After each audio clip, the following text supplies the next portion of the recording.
¿Cómo le va? Muy buenas noches. Estamos como todos los jueves en vivo haciendo Panorama. Hoy vamos a empezar además este programa con un recuerdo de Jorge Jacobson, que falleció esta tarde en la ciudad de Buenos Aires. Algunos de ustedes sabrán, Jorge fue conductor de este programa durante muchos años, más de 5 años, estuvo al frente de Panorama y toda la gente que trabajó con él, yo no tuve el gusto de conocerlo, yo me incorporé a este programa cuando él tuvo por otras obligaciones que dejar de hacerlo, pero todos aquellos que trabajaron con él lo recuerdan siempre con mucho cariño y tal vez una de las mejores definiciones que me dieron esta tarde para recordarlo, me decían que cuente, que les transmita a ustedes que si bien era un hombre con un carácter muy fuerte, muy gruñón, lo que tenía de gruñón lo tenía de generoso y así es como lo recuerdan todos los que han trabajado con él, especialmente Augusto Pomar, el productor general de este programa, que compartió más de 5 años en esta emisión con Jorge Jacobson. A toda su familia, nuestro más sentido pésame y el recuerdo también de un gran compañero que estuvo en esta producción. Y empezamos, bueno, hablando de los principales temas de la jornada, por supuesto tiene que ver con la situación financiera de la República Argentina. La noticia de último momento la acaba de dar la presidenta Cristina Fernández de Kirchner en la Casa de Gobierno.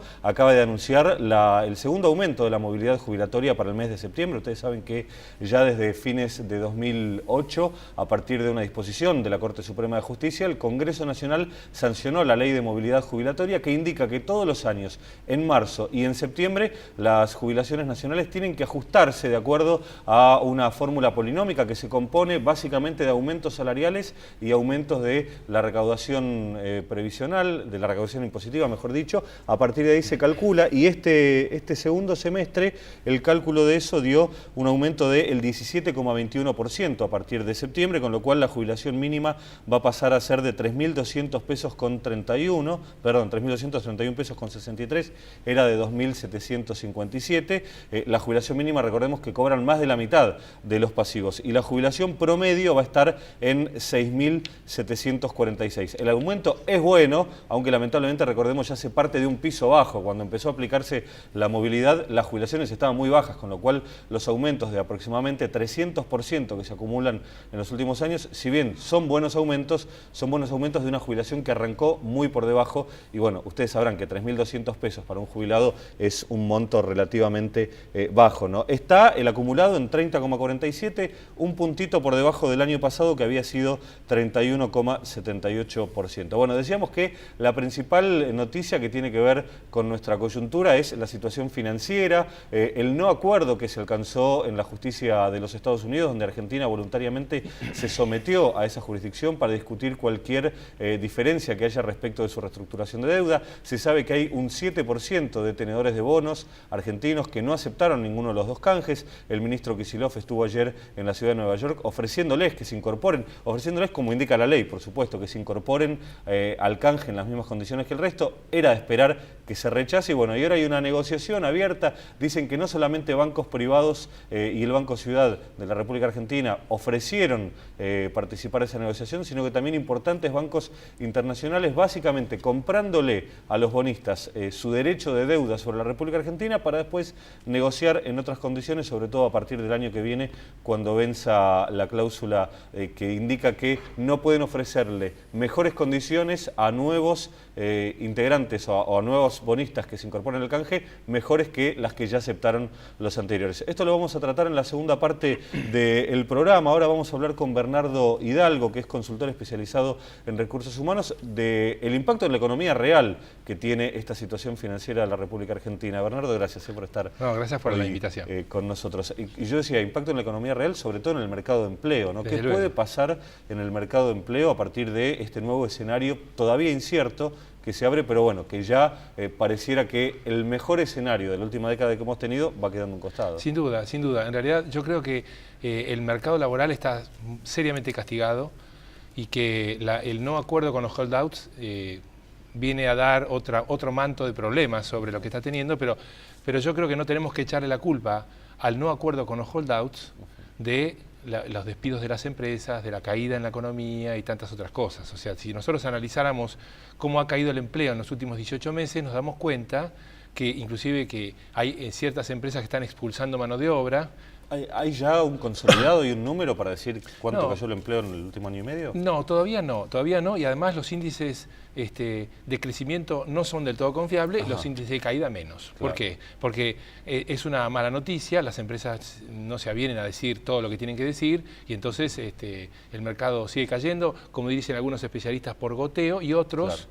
que son muy, muy severos y que los vemos cortando rutas. Digamos, ¿no? Claro. Si cuando pasa eso, te das cuenta que hay una industria, la autopartista, que se ha sobredimensionado en los últimos meses y esa está sufriendo ahora la caída importante de su demanda. En general, la industria autopartista tiene más que nada problemas de suspensiones, si bien tiene, lógicamente, Claro. lamentablemente, muchos despidos, sobre todo hay un gran problema de suspensiones. Trabajadores que vuelven a su casa y que no cobran esos salarios enteros. En realidad, la industria automotriz tiene un régimen de beneficios, de suspensiones al año de una cierta cantidad de días en donde los empleados pueden recibir un porcentaje neto, etcétera, etcétera.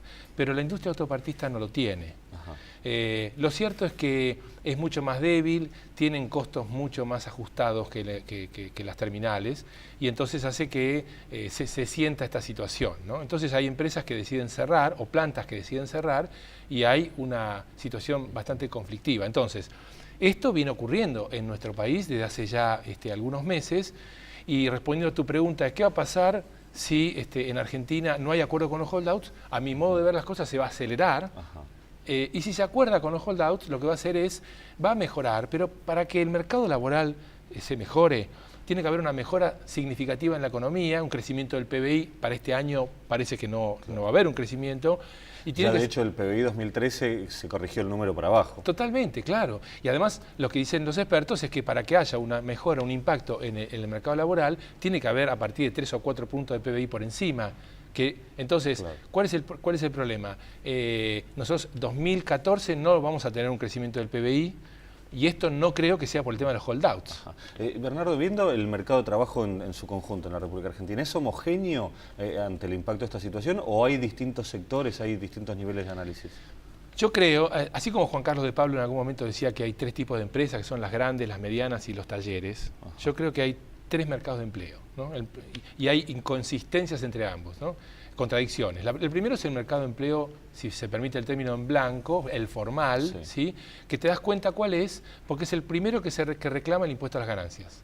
¿Sí? Claro. Porque tiene amplia visibilidad y las personas se ven sometidas a los aumentos salariales que impactan sobre el impuesto a las ganancias. Cada vez más hay más gente. ¿Sí? Este mercado laboral está en recesión, está en caída, es el que nosotros vemos de las caídas de la demanda, etcétera, etcétera. ¿Sí? Este mercado además tiene buenas prácticas de pago, de gestión en recursos humanos. Ahora, ¿esta caída, Bernardo, puede impactar en un corto plazo en el nivel salarial? Porque uno lee los libros de macroeconomía y las fórmulas indican que cuando cae el nivel de empleo se ajusta por salarios. Además, sí, ojalá se ajustara por salarios. El tema es que se ajuste por puesto de trabajo. Ajá. Que es mucho más severo. Cuando nosotros tuvimos la crisis del 2001, por ejemplo, hubo gente que decía, ajustame los salarios, Claro. pero no me dejes afuera del sistema, no me despidas. Entonces, primero son las reglas de oferta y demanda de un mercado. En aquel momento no había una situación de inflación Tal como hay cual, ahora, claro. exactamente. O sea, se podía llegar, dolorosamente, se podía llegar a un acuerdo de reducción de salarios. Hoy en día pasaría más por exigencias de aumento menores. Desde luego, o congelamiento hasta durante un tiempo determinado.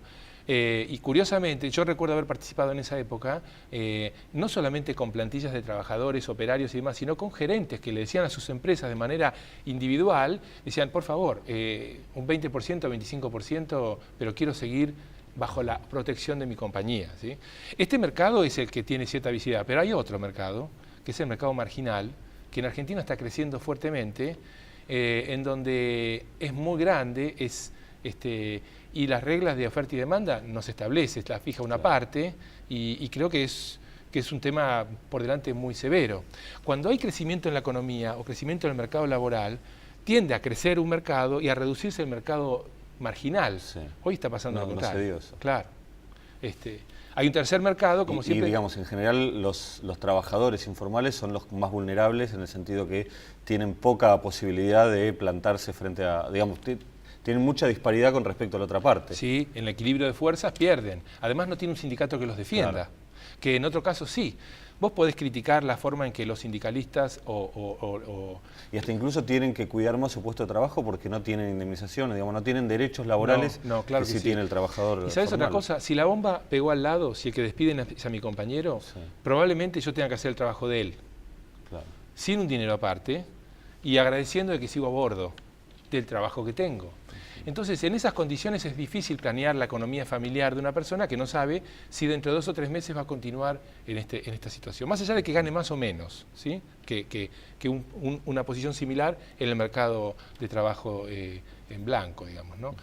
Y esto viene ocurriendo, este cambio viene ocurriendo hace mucho tiempo, digamos, ¿no? Entonces, hay ciertas deficiencias.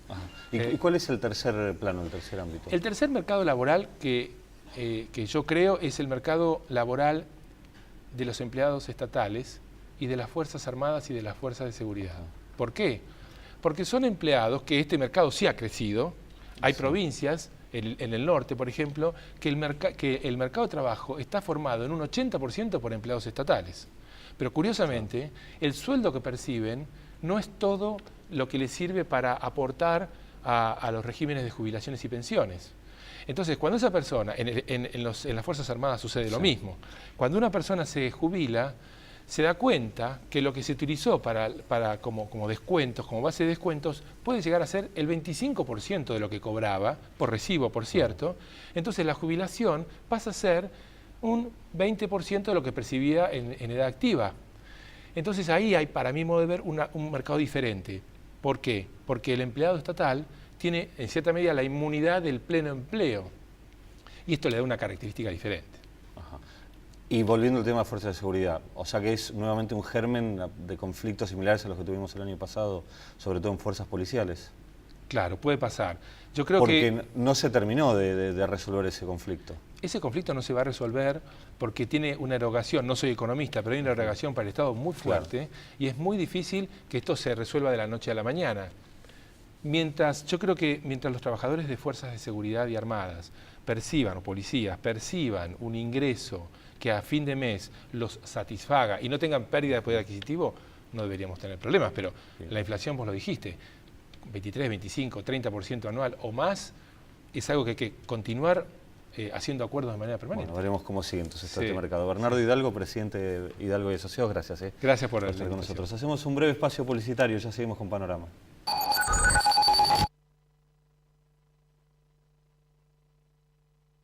Activa es ser una provincia que tiene la agencia de recaudación más moderna para que podamos tener 26 escuelas descentralizadas de policía. Por eso, como nunca, Buenos Aires está activa.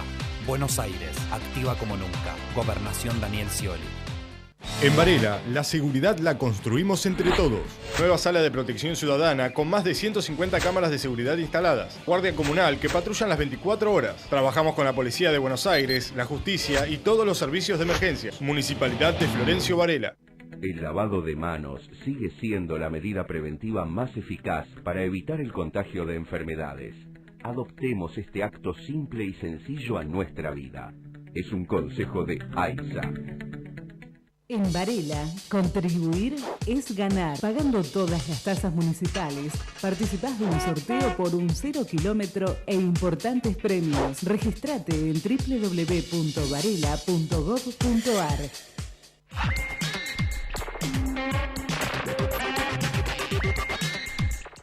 Cuidar la salud es mucho más que atender enfermedades. Por eso PAMI implementó un modelo basado en la prevención para fomentar la actividad física e intelectual, la recreación, la educación para la salud y sobre todo la integración social. Así, evitamos el aislamiento, una de las principales causas de enfermedad de las personas mayores. Entre 2008 y 2013 realizamos más de 40.000 talleres en todo el país, en los que participaron más de 1,5 millones de personas. Estamos consolidando una de las políticas integradoras más importantes de la historia. PAMI, nuestros mayores cuidados. Presidencia de la Nación.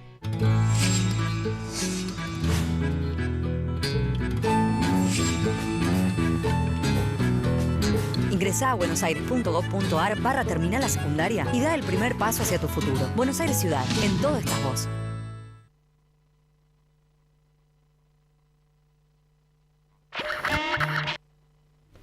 Bueno, el tema central por estas horas es la discusión que se mantiene a partir de los fallos desfavorables para la posición argentina en la justicia de los Estados Unidos respecto de la reestructuración de deuda. De ese lote pequeño del 7%, de los cuales ni siquiera todos reclamaron ante la justicia, sino que un número aún menor reclamó ante la justicia norteamericana, pero que obtuvo dos instancias favorables. Primera instancia, Cámara de Apelaciones, y además una suerte de tercera instancia también favorable a partir de que la Corte Suprema de ese país rechazó tratar el caso, cerrando de esa forma la carrera judicial, y a partir de ahora queda buscar la forma de resolver ese conflicto. Estamos con Emiliano Colombo, que es economista de la Gran Macro. Emiliano, gracias por estar con nosotros. Bueno, ¿se ve una luz al final del túnel?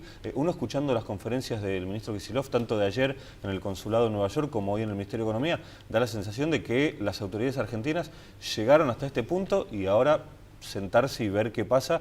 Aparentemente lo que pasa no puede ser bueno o no puede ser interesante para nuestra posición.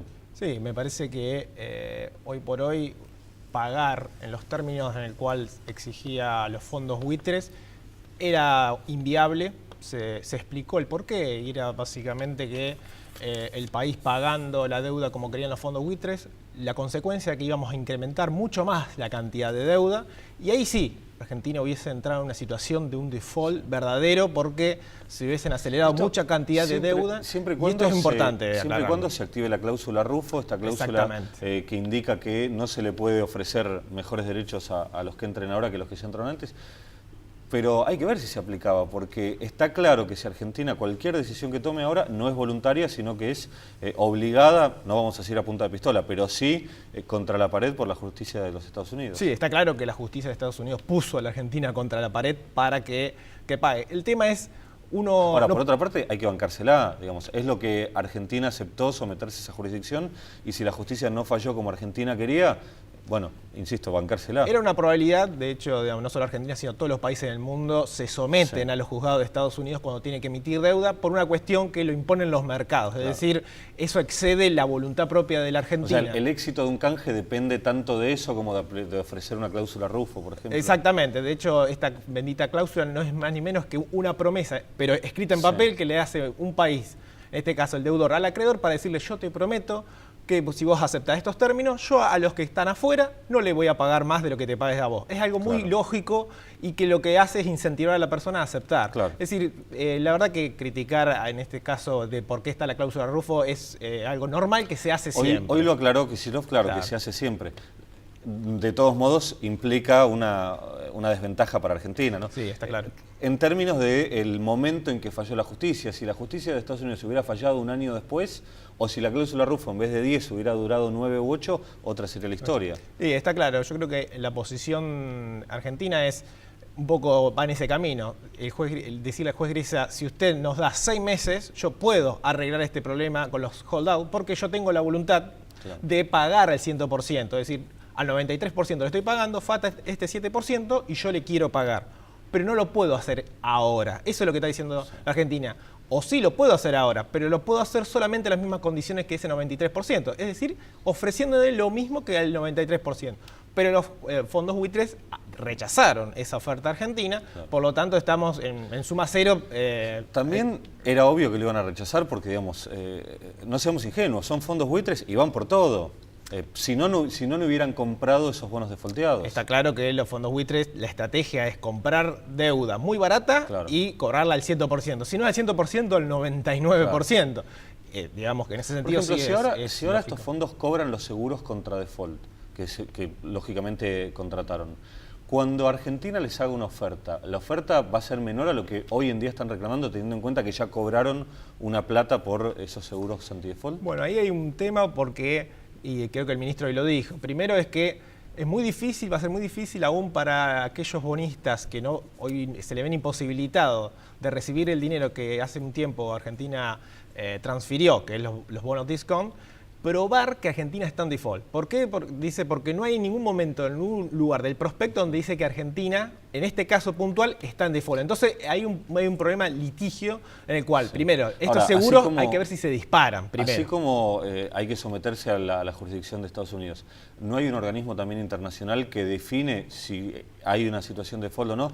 Digamos, ya las consultoras, las calificadoras de riesgo, por supuesto de manera polémica, ya definieron que Argentina está en un default selectivo, es decir, que parte de la deuda está en default, pero ¿no hay un organismo además que es como una suerte de palabra definitiva? Sí, pero es un organismo privado, esto es muy importante, y está conformado por un grupo de bancos que lo que hace es ofrecer un servicio. ¿Qué es? Ese servicio es un seguro en el cual ellos van a pagar si un país entra en default. Claro, para estos bancos no es muy grato pagarles en estas condiciones. ¿Por qué? Porque hay mucho a favor de estos bancos que dicen, es verdad, Argentina no está en default. Por lo tanto, tienen mucho incentivo hasta no pagar, amparándose en los argumentos del ministro diciendo, sí, es verdad lo que dice el ministro. Pueden llegar a terminar funcionando como cualquier compañía de seguros que trata de no pagarte el auto cuando lo chocaste. Muy probable. O sea, puede decir que definan que Argentina no entró en default simplemente para cuidar sus propios números. Exactamente, y encima legalmente le es muy difícil para los bonistas probar de que Argentina está en default porque efectivamente hay dinero que se transfirió y solamente hay un embargo, podríamos decir, sobre un banco que no le está transfiriendo los fondos, porque no se están dando las condiciones. Habiendo un lote de bonos, que son los bonos que tienen los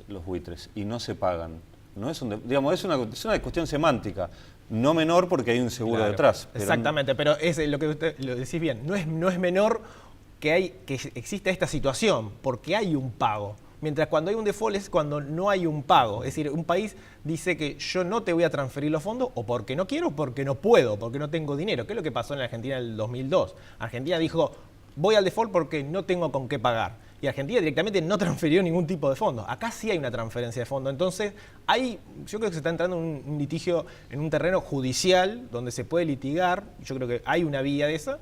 Si es que el juez Griesa no levanta estos embargos, o la tercera alternativa, que todavía está vigente, es que un grupo de bancos, sea nacionales o extranjeros, le compre a los fondos buitres esta deuda y Argentina tenga luego que pagarle a los bancos extranjeros o a los bancos nacionales. Esas son hoy el panorama actual, digamos.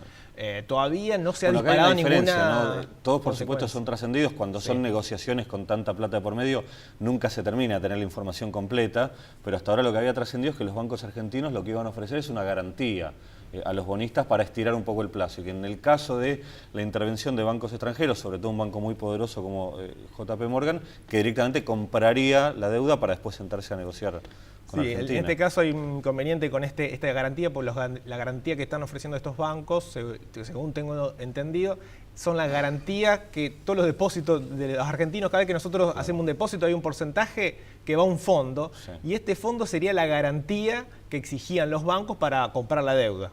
Eso es muy riesgoso porque estamos hablando con el dinero de los argentinos. Entonces estaría descartado esa opción. Se achicaría la gran diferencia que hay entre llamémosle default para ponerle un nombre, ¿no?, de ahora versus el 2001, que en aquel momento se combinó con una crisis bancaria. Ahora los bancos están sólidos, les sobra plata, pero con esto se pondrían ellos mismos en posición de vulnerabilidad. Sí, digamos, por eso los bancos estaban muy interesados en que este litigio se resuelva, porque los propios bancos tienen en sus balances muchos bonos argentinos que es muy probable que caigan de valor, o sea, decaigan su valor y por lo tanto afecten los propios balances de los bancos. Esto no es que el sistema bancario va a sufrir ninguna crisis ni por el estilo. Sí va a sufrir algunas pérdidas económicas, pero no significativas. Digamos. Por eso habría un incentivo de los bancos en solucionar este problema. Y ahora, Emiliano, ¿esta situación era inevitable? ¿Hubo alguna falla en los dos canjes?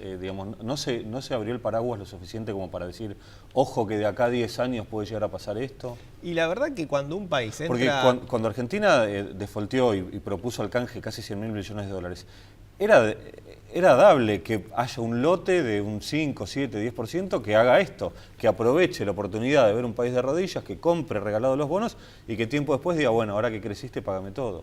La verdad que cuando uno está en esa situación, trata de que todos acepten el 100% de la deuda. De hecho, por eso que se intentó una vez, se fue por el 66%, dijeron, es poco lo que vos estás diciendo, vamos por más, vamos a que el 100% acepte. Se llegó 92%, lo que podríamos decir en el mundo de la finanza es un montón. A veces en el mundo privado esto sería mucho más que un montón, obligaría a todo. Claro, pero en este caso leyes. Claro, es diferente. ¿Por qué? Porque no hay una ley internacional que diga cómo tiene que proceder un país cuando va a bancarrota. No existe. ¿Y qué hacen los países?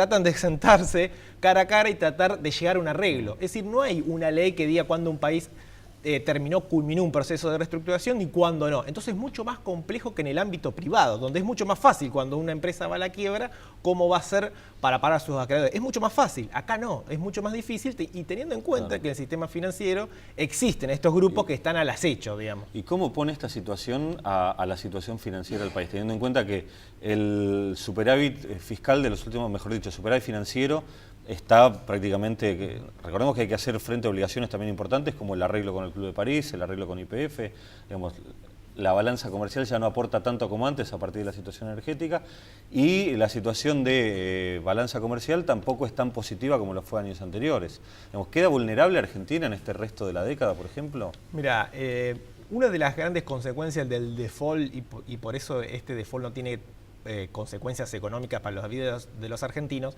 es el canal que vos estás diciendo, el financiero. ¿Esto qué significa? Que un país, cuando entra en default, significa que no te prestan dinero. En este caso, en la Argentina... Ya no se le prestaba dinero. Claro, exactamente. Como no se le prestaba dinero, sino que los argentinos pagamos deuda con nuestros propios ahorros, estos propios ahorros son suficientes para seguir pagando la deuda. Es decir, que a nivel financiero no se ve perjudicado el Estado por este problema de cesación de pagos parcial o el nombre que le quieran dar. Es decir, que en ese sentido no hay inconveniente. Ahora, la economía real tiene otros problemas que puede estar vinculado con el tema financiero. ¿Esto qué significa? Que YPF, por ejemplo, necesita dólares para aumentar la producción en vaca muerta, y la verdad que le está postergado esta posibilidad hasta que no haya un arreglo. Hay países que por sus propias leyes están impedidos de invertir en vaca muerta hasta que no se resuelva. Claro, así que hay ciertos sectores específicos donde sí tienen unas consecuencias sobre este no arreglo. Pero en la economía real, como bien decís, la parte de la balanza comercial, las exportaciones hoy no están creciendo en Argentina, pero tampoco en toda Latinoamérica, porque el mundo ya no puja como antes. Entonces, este escenario se da justo en una coincidencia donde, y recién lo charlábamos con el otro invitado, el mercado laboral está empezando a experimentar complicaciones. La economía real en el sentido, hoy por ejemplo se anunciaba un número importante de aumento de los jubilados, pero más o menos se ve que está equiparado con la inflación que está reconociendo ahora el INDEC, con lo cual el aumento real a los jubilados tal vez es cero. Sí, acá la cuestión es, si se arregla, ¿cuál sería la buena noticia? Que se puede acceder a crédito y que uno con crédito puede invertir, puede mover recursos, aumentar el empleo, aumentar el salario. Ahora, el no arreglo no es que te va a tirar la economía atrás, sino lo que te va a dar es esa posibilidad de salir hacia adelante, de crear un poco más empleo, aumentar las inversiones. Por eso es que consecuencias negativas en el sentido de que haya una crisis no la va a haber, sino lo que no te permite hasta ahora es tratar de recuperarte, tratar de impulsar la inversión, el empleo, los salarios, que haya mayor salario para los jubilados. Eso es, podríamos decir, los beneficios de alguna u otra manera darle un broche y un fin a esta disputa de Argentina. Emiliano, por último, te pregunto, los números de hoy, sobre todo la Bolsa de Comercio de Buenos Aires, el dólar ilegal, dan la sensación de que todavía la puerta no está cerrada, digamos que el mercado está vislumbrando que hay un mínimo margen más para negociar. Sí, la verdad que uno esperaría, hay mucha volatilidad en la bolsa, pero yo creo que la bolsa todavía, por lo menos la caída de hoy ni siquiera equipara la suba de ayer. Exactamente, todavía apuesta porque dice, la verdad que por una suma tan chica ir a una cesación de pagos cuando hay muchos perdedores, en este caso como los bancos, hay muchos perdedores, no lo ven muy probable. Por eso todavía bancos nacionales o extranjeros están apostando a algún arreglo, vamos a decir la verdad, entre privados, donde se beneficiarían estos propios privados. Sí, nadie regala nada. Exacto. ¿No? Veremos entonces para el jueves que viene si ya tenemos la noticia. Emiliano Colombo, sí, economista de la Gran Macro, gracias por estar ahí con nosotros. A ustedes también, hasta el próximo jueves a las 20. Hasta luego.